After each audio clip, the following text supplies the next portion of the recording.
Pemirsa Badan Meteorologi, Klimatologi, dan Geofisika meminta kepada sejumlah pemerintah daerah di Jawa Timur untuk meningkatkan kesiapsiagaan dalam menghadapi bencana alam, termasuk skenario terburuk gempa bumi berkekuatan magnitudo 8,7 yang dapat memicu tsunami setinggi 30 meter.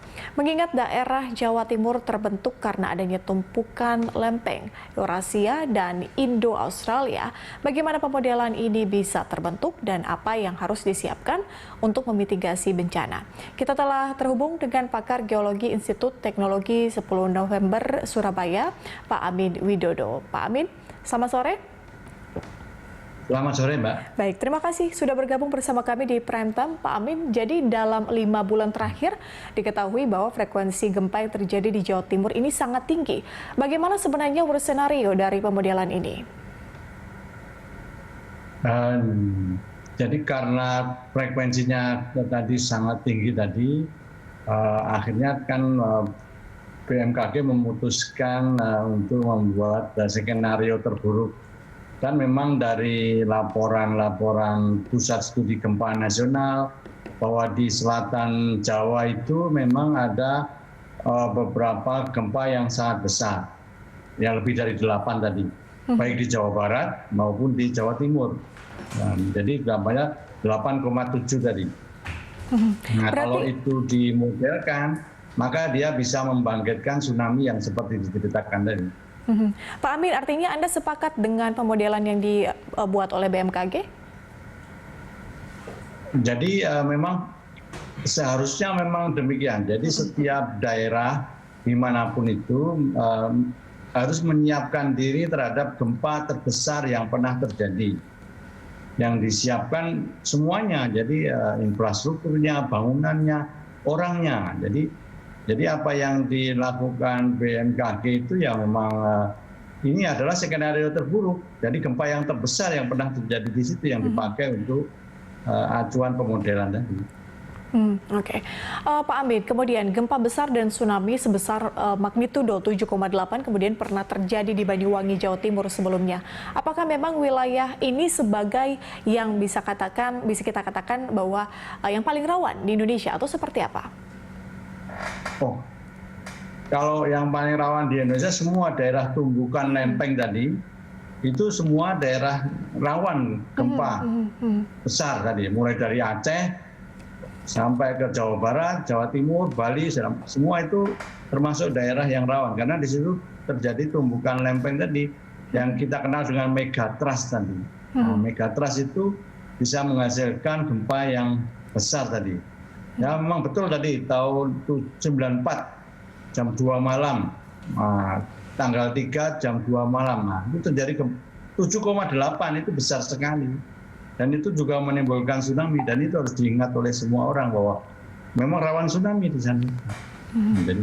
Oke, artinya berarti tentang warning yang dikeluarkan oleh BMKG bukan hanya di satu daerah, tapi di semua daerah kalau bisa bersiap diri, siap siaga ini harus tetap ditingkatkan. Nah, terkait dengan fasilitas keselamatan dari gempa dan tsunami di Indonesia, Pak Amin, bagaimana Anda melihatnya? Apakah benar-benar sejauh ini sudah siap dan apakah sejauh apa kemudian roadmap ini telah dilakukan oleh pemerintah?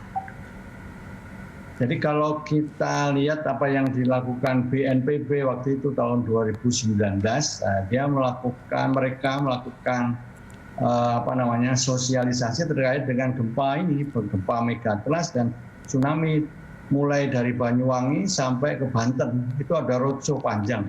Itu adalah salah satu upaya tadi. Nah, memang seharusnya itu terus ditindaklanjuti oleh daerah tadi. Jadi semua orang yang ada di pantai itu harus dipahamkan terkait dengan bahwa kawasan itu adalah rawan gempa dan rawan tsunami. Ingat sekarang itu di pantai itu sekarang menjadi tempat wisata yang luar biasa. Banyak sekali orang datang ke situ. Bagaimana mengingatkan mereka kalau terjadi itu? Instruksinya adalah semua daerah kemudian mempersiapkan diri apabila adanya potensi bencana yang akan terjadi. Lalu persiapan seperti apa yang harus dilakukan di tataran pemerintah dan juga masyarakat terkait dengan warning ini? Jadi dari hasil tadi pemodelan kan disebutkan kalau masih ada waktu 20 menit untuk tsunami tadi sampai ke pantai. Jadi ada waktu 20 sampai 25 menit, Pak. Ini artinya demikian. Jadi siapapun yang ada di kawasan pantai itu kalau terjadi gempa lebih dari 20 detik dan semua tergoyang semua sampai kita tidak bisa berdiri tegak, maka segera keluar rumah. Terus karena kita punya waktu 20 menit untuk mencari tempat yang tinggi setinggi 20 meter tadi. Nah, jadi ini dikenal dengan semboyan 20-20-20.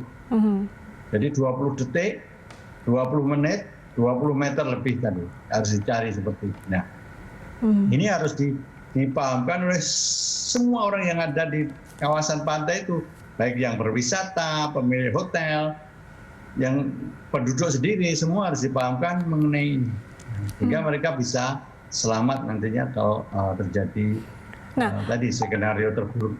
Nah, itu dia Pak Amin, artinya masih perlu sangat ditingkatkan terkait dengan literasi kepada warga, ataukah mungkin secara basic dasar masyarakat sudah mengetahui bagaimana akan atau apa yang akan dilakukan kalau bencana tersebut terjadi? Nah, memang makanya ini BMKG, pengumuman dari BMKG itu mestinya memberikan perintah, misalnya bukan perintah. Jadi seluruh kawasan khususnya di Jawa Timur, Kabupaten Jawa Timur yang berhadapan dengan Laut Selatan itu harus mulai melakukan sosialisasi terus-menerus terkait dengan ini. Semua orang harus tahu. Semua orang harus tahu. Dari TK sampai manula maupun yang difabel, semua harus diberitahu. Bagaimana tsunami itu terjadi, bagaimana gempa itu terjadi, bagaimana cara menyelamatkannya, semua harus diberitahu. Oke, terkait dengan fasilitas Pak Amin untuk menghindari tsunami dan juga gempa, ini di daerah-daerah apakah bisa dikatakan sudah cukup memungkinkan untuk warga menyelamatkan diri kalau misalnya terjadi bencana, ataukah hal-hal terkait dengan fasilitas ada yang masih perlu diperbarui mungkin atau ada yang masih kurang? Diperbarui ya. Nah, jadi kalau kita lihat memang di daerah pantai selatan di Jawa Timur itu kan ada teluk, ada gunung, ada bukit, ada tebing. Artinya tebing-tebing tadi bisa dipakai untuk penyelamatan diri awal. Jadi kalau mencari tempat tinggi ya tempat di tebing-tebing tadi. Jadi untuk bisa melakukan itu dengan baik maka perlu latihan. Jadi perlu sosialisasi dan praktek, harus praktek. Ini perlu diketahui semua orang bahwa ini bedanya. Jadi Jepang itu melakukan itu sejak dini, sejak TK semua sudah diajari seperti itu. Dan hasilnya kan kelihatan. Di Aceh itu yang meninggal 200.000. Di Jepang 2011 hanya 20.000 nggak sampai. Jadi itu bedanya. Ini pilihan sebetulnya. Oke, sosialisasi itu yang harusnya dilaksanakan sejak masih kecil pun harusnya sudah mendapatkan informasi terkait dengan hal ini ya, terkait dengan mitigasi bencana. Kemudian Pak Amin, apakah masyarakat kita siap kalau misalnya terjadi bencana ini? Makanya ini tugas kita bersama. Tugas kita bersama itu ya dari yang diperkenalkan BNPB itu pentahelik. Jadi semua orang, jadi media juga harus mengajari, kemudian pemerintah juga harus mengajari, masyarakat juga harus mengajari, akademisi juga harus mengajari, sehingga mereka siap. Jadi seperti itu. Jadi memang ini harus demikian, harus dimulai demikian. Oke, Pak Amin. Jadi untuk literasi ini yang Anda lihat hanya sebatas di kalangan masyarakat yang seperti apa yang kemudian bisa menerima informasi yang disampaikan oleh BMKG atau mungkin BNPB seperti itu? Jadi kalau kita lihat upaya ini hanya tinggal tambah lebih giat lagi istilahnya. Jadi kan di daerah itu ada BPBD. Nah, mestinya ini BPBD harus diaktifkan untuk melakukan sosialisasi terus-menerus. Dan di sana juga ada perguruan tinggi, bisa ada relawan, semua bisa diaktifkan untuk melakukan sosialisasi. Ini mestinya peringatan BMKG tadi itu mestinya harus membuat semua masyarakat tergerak untuk melakukan sesuatu untuk mengajari masyarakat tadi supaya mereka nantinya selamat. Oke, artinya bisa saya simpulkan bahwa sebenarnya yang dilakukan terkait dengan sosialisasi literasi saat ini dilakukan oleh BMKG maupun juga BPBD, BNPB sebenarnya sudah baik, tapi perlu ditingkatkan mengingat juga ada permintaan atau notifikasi lebih awal begitu terkait dengan bagaimana menyelamatkan diri, kemudian juga bagaimana kita bisa mempersiapkan diri apabila terjadi hal yang seperti itu. Kemudian Pak Amin, terakhir, apa yang dapat Anda sampaikan kepada warga untuk kemudian merespons rilis BMKG itu dengan mitigasi dan bukan kepanikan? Jadi takdir Indonesia itu ada di kawasan geologi yang aktif karena tumbukan lempeng. Dan itu sudah terjadi sejak lama. Artinya bahwa gempa, tsunami itu sudah sejak lama terjadi. Jadi masyarakat pantai selatan itu semua sudah merasakan sebetulnya tsunami itu.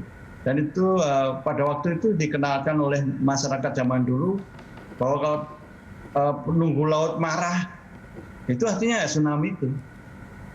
Jadi penunggu laut marah tadi kan mengambil orang-orang, merusak rumah-rumah yang ada di pantai.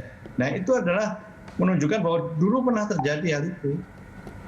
Dan mereka untuk memperingati hari kejadian itu, maka dengan labuhan tadi. Jadi artinya itu sebetulnya mereka sudah diingatkan oleh pendahulu mereka pada waktu itu bahwa ini rawan, daerah ini adalah rawan gempa dan rawan tsunami.